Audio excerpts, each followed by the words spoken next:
Audio one. पुस्तक साधु और ब्राह्मण परंपरा पुनर्जीवित हो। लेखक श्रीराम शर्मा आचार्य। किसी भी देश की भौतिक प्रगति के लिए प्रतिवर्ष कितनी ही योजनाएं बनती और उनके क्रियान्वयन के लिए विपुल धन शक्ति एवं श्रम शक्ति नियोजित होती है, तब कहीं जाकर एक सीमा तक अभीष्ट लक्ष्य में सफलता मिलती है। नवयुग का अवतरण एक महान कार्य है और साथ ही अधिक दुस्तर भी। इस महती कार्य के लिए साधनों की कम, ऐसे श्रेष्ठ व्यक्तित्वों की अधिक आवश्यकता होगी जो नींव के पत्थर की भांति नव निर्माण का प्रयोजन पूरा कर सके। स्पष्ट है कि इसके लिए साधु ब्राह्मणों की उस पुरातन परंपरा को ही पुनर्जीवित करना होगा जो कभी समाज का नेतृत्व करती थी। नवयुग के अवतरण के लिए इस युग में साधु संस्था का प्रतिनिधित्व उन वानप्रस्थों को करना है जिनमें मात्र भावना ही नहीं, लगन, योग्यता और पुरुषार्थ परायणता की भी कमी न हो, जो पहले अपने गुण, कर्म, स्वभाव का, चरित्र एवं व्यक्तित्व का निर्माण करें और साथ ही लोक मंगल की क्रिया प्रक्रिया में उसी तत्परता के साथ संलग्न हों जिस प्रकार संसारी लोग अर्थ एवं प्रशंसा प्राप्त करने के लिए जी जान एक करते हैं। यदि ऐसे नर रत्नों का उत्पादन, अभिवर्धन संभव हो सका तो आशा की जा सकेगी कि जनमानस का भावनात्मक नव निर्माण संभव हो सकेगा और उस आधार पर संकटग्रस्त मानवता को अनेकानेक विपदाओं से उबारा जा सकेगा। यदि निष्ठावान लोक सेवी पैदा न हो सके तो पतन के तूफानी प्रवाह को अन्य किसी उपाय से रोका ना जा सकेगा।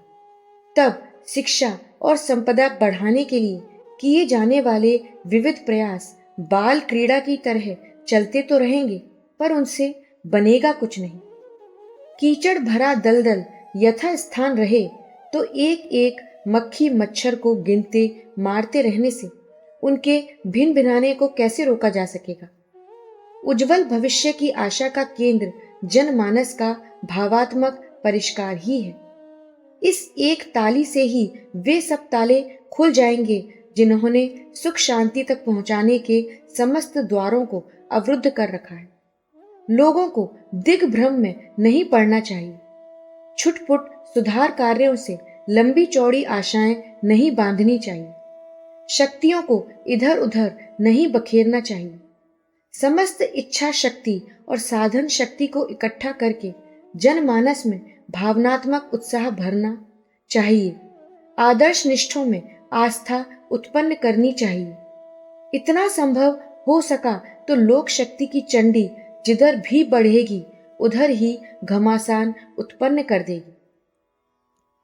जन शक्ति की क्षमता अपार है। उसकी एक हुंकार से न जाने क्या से क्या हो सकता है।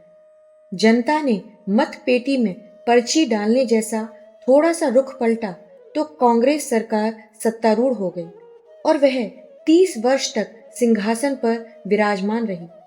जनता ने भवें तरेरी तो 200 वर्षों से जड़ जमाकर बैठे हुए अंग्रेज थर थर कांपने लगे और उन्हें सिर पर पैर रखकर भागते ही बना। जनता अपना नगण्य सा आजीविका अंश लेकर खर्चीली शासन सत्ता का भार हंसते खेलते वहन कर लेती है। अरबों खरबों रुपया हर साल खर्च कर डालने वाला लगभग 1 करोड़ लोगों का भार निर्वाह लादे हुए खड़ा धर्मतंत्र जन श्रद्धा की एक किरण पाकर फल फूल रहा है।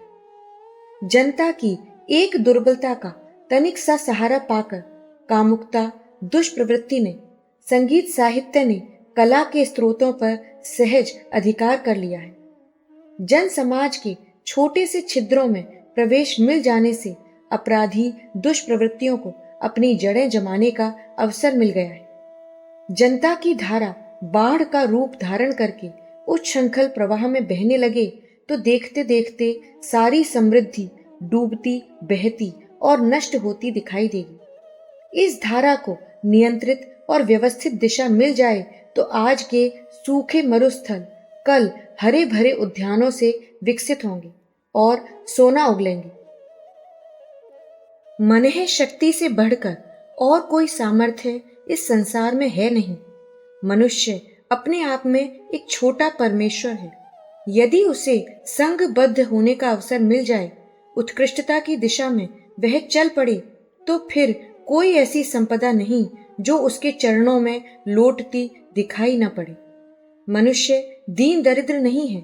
उसे कृमि कीटकों के स्तर पर रखकर छुटपुट उपहारों के माध्यम से दया प्रदर्शित करने की उतनी आवश्यकता नहीं जितनी उसका उद्बोधन करके अपने पैरों पर खड़ा कर देने की।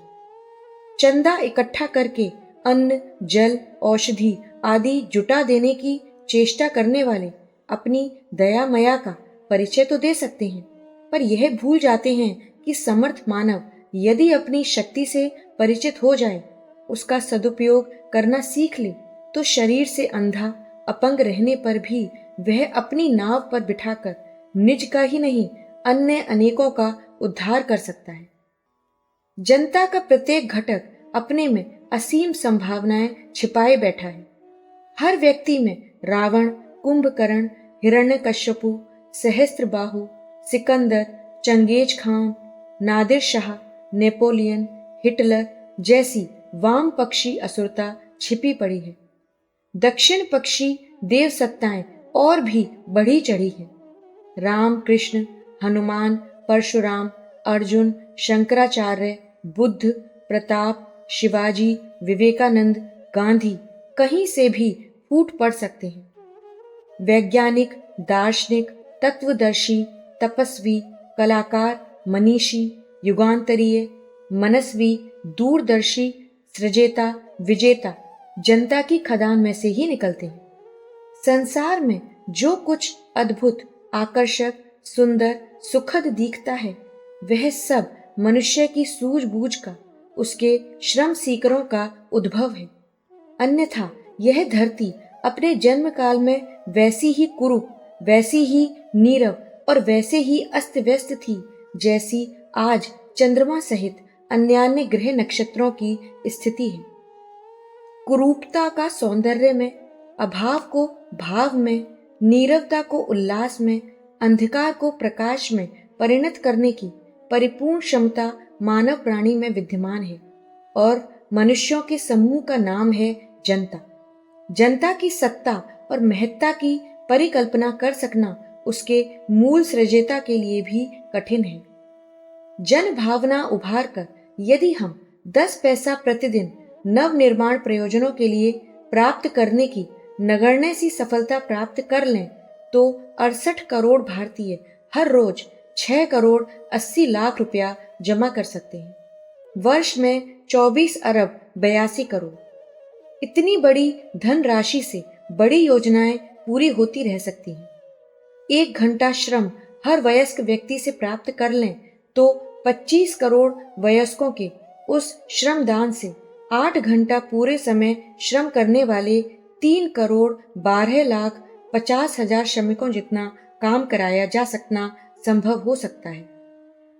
यह जनशक्ति, श्रम शक्ति इतनी बड़ी है कि हर दिन हजारों की संख्या में तालाब, बांध बनकर 1 वर्ष के भीतर सिंचाई की समस्या हल की जा सकती है और इस शस्य श्यामला भूमि के पुत्र विदेशों के आगे अन्न के लिए हाथ पसारने के स्थान पर संसार के भूखमरी ग्रस्त समस्त मनुष्यों के लिए अनाज निर्यात कर सकते हैं। हर शिक्षित व्यक्ति वर्ष में 1 निरक्षर को साक्षर बनाने की प्रतिज्ञा कर ले तो 5 वर्ष के भीतर अपने देश के 80% अशिक्षित पूरी तरह साक्षर हो सकते हैं।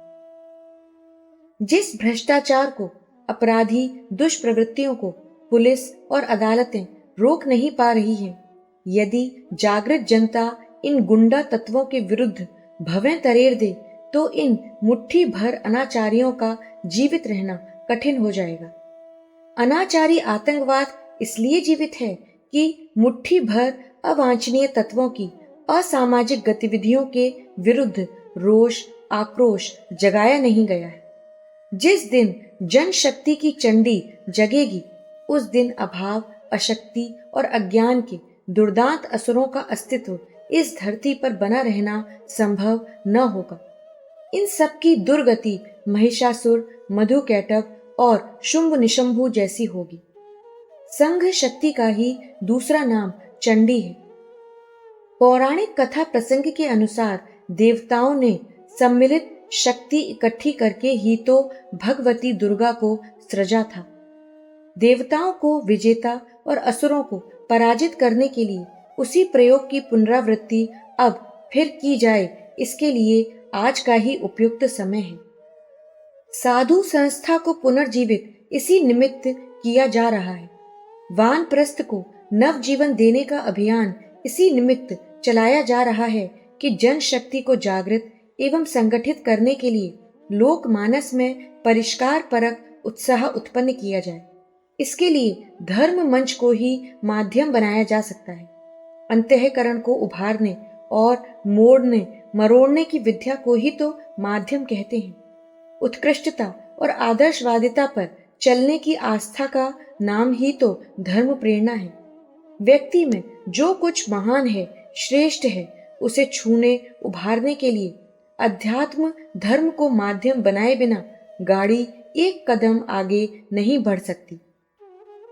संसार के कोने कोने में बिखरे हुए विभिन्न देश, धर्म, जाति, संस्कृति एवं भाषाओं में बटे मानव समाज को विविध प्रकार के प्रचार माध्यमों से प्रभावित, परिवर्तित करना पड़ेगा।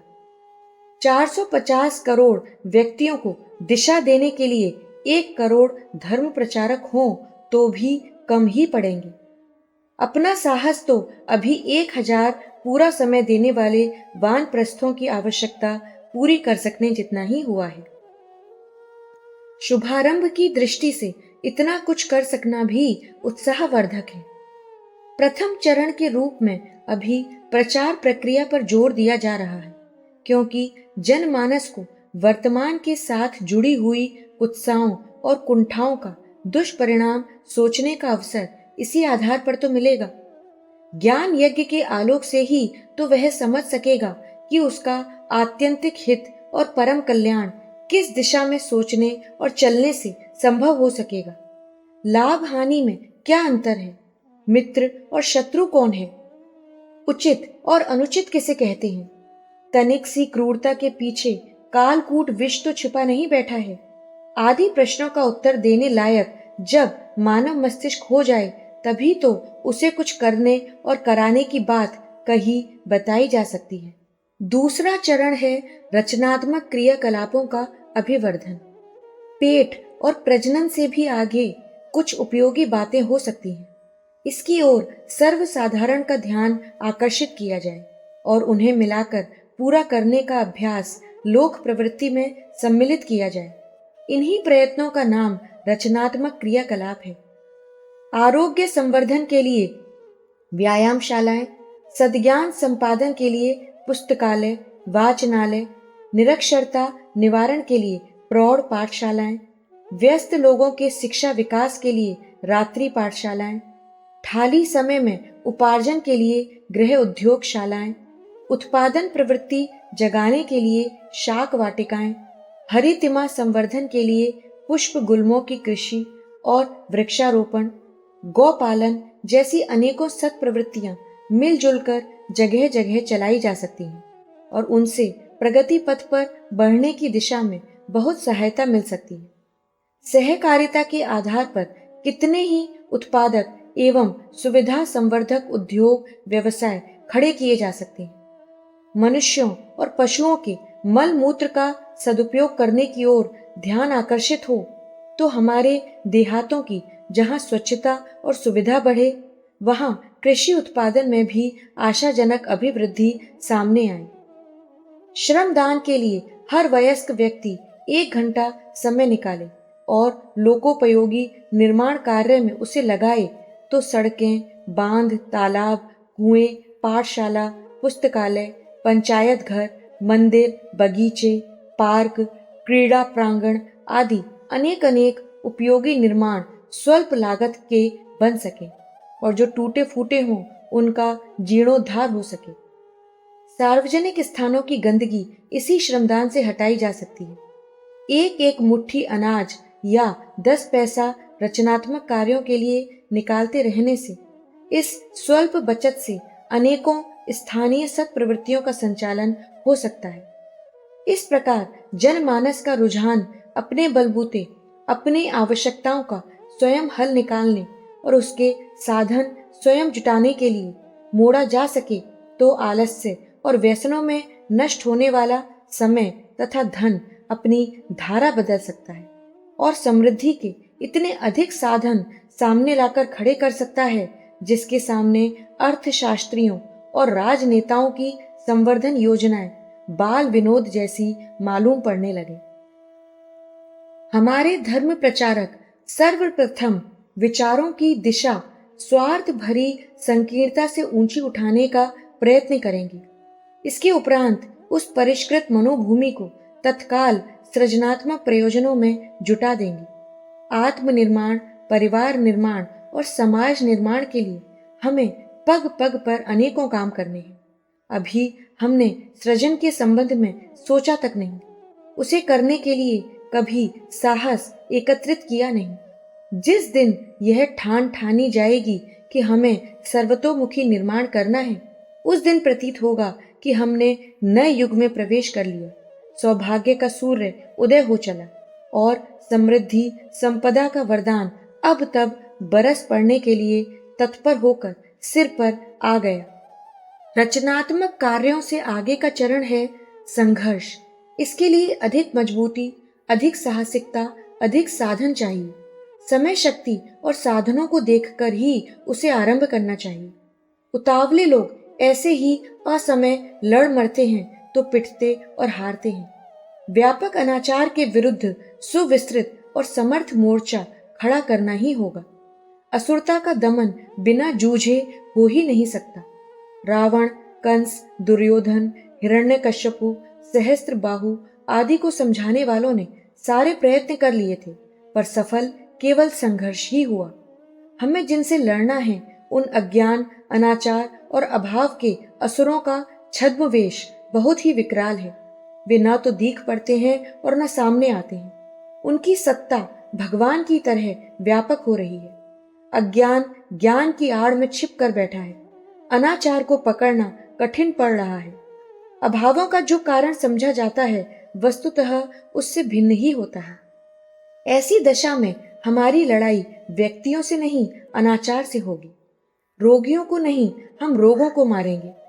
पत्ते तोड़ते फिरने की अपेक्षा जड़ पर कुठाराघात करेंगे। युग निर्माण योजना का आरंभ प्राणवान सदस्यों से हुआ।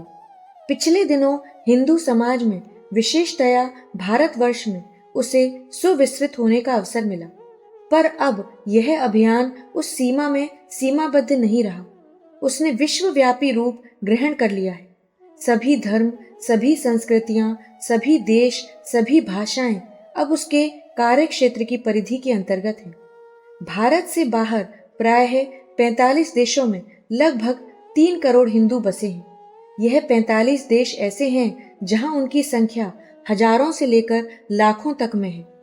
जिनमें 100 से लेकर 1000 तक की संख्या है, उनकी संख्या भी लगभग इतनी ही होती है। अपना प्रयास यह है कि हिंदू धर्मानुयायी प्रायः सभी भारतीय मूल के लोगों तक सांस्कृतिक पोषण पहुंचाया जाता रहे, ताकि वे अपनी भाषा और संस्कृति को भूल न बैठें। इस दिशा में सुव्यवस्थित योजना के साथ कार्य आरंभ भी कर दिया है।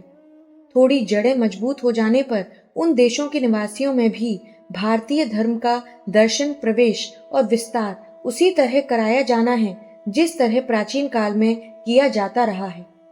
वानप्रस्थों को भारत के हिंदू धर्म के निजी क्षेत्र में लोक निर्माण का अभ्यास कराया जा रहा है। वस्तुतः यह उनके अनुभव का, वृद्धि और अभ्यास का शिक्षण काल है। जो उसमें खरे उतरेंगे और परिपक्व सिद्ध होंगे, उन्हें विदेशों में भी भेजा जाएगा। आज संसार भर में अध्यात्म धर्म की प्यास है। भौतिकता के उन्माद से उत्पन्न दुष्परिणामों को मनुष्य जाति ने देख लिया है।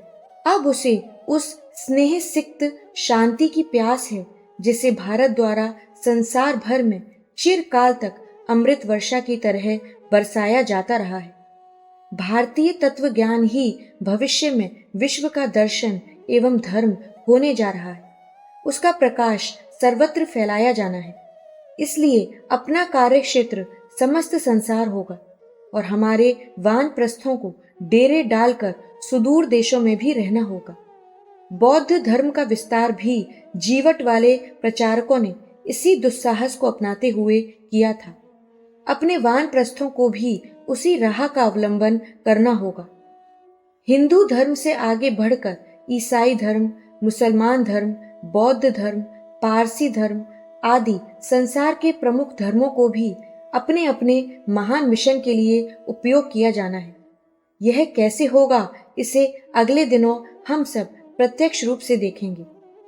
युग की सर्वनाशी विभीषिकाओं से जूझने और अपनी प्राचीन गरिमा को पुनः प्राप्त करने के लिए अभिनव साहसी संजोने के संकल्प के साथ हम आगे बढ़ें तो ही प्रमुख आवश्यकता सामने आ खड़ी होती है। परिष्कृत स्तर के लोक सेवियों का बड़ी संख्या में पुनर्निर्माण, वानप्रस्थ अनुशासन का पुनः प्रचलन। विश्वास किया जाना चाहिए कि इस महान उद्देश्य के लिए किए जाने वाले पूर्ण प्रयासों के साथ जन समर्थन एवं सहयोग अधिकाधिक सघनता से जुड़ता चलेगा। सुयोग्य व्यक्ति अपना जीवन लोक मंगल के लिए लगा देने के लिए तत्पर किए जा सकें तो उस सृजन सेना के द्वारा मनुष्य में देव तत्व का उदय और धरती पर स्वर्ग के अवतरण का स्वप्न साकार किया जा सकता है, लक्ष्य पूरा हो सकता है। नव युग के अवतरण के लिए साधु और ब्राह्मण की श्रेष्ठ परंपरा को पुनर्जीवित करना इस युग की सबसे बड़ी आवश्यकता है।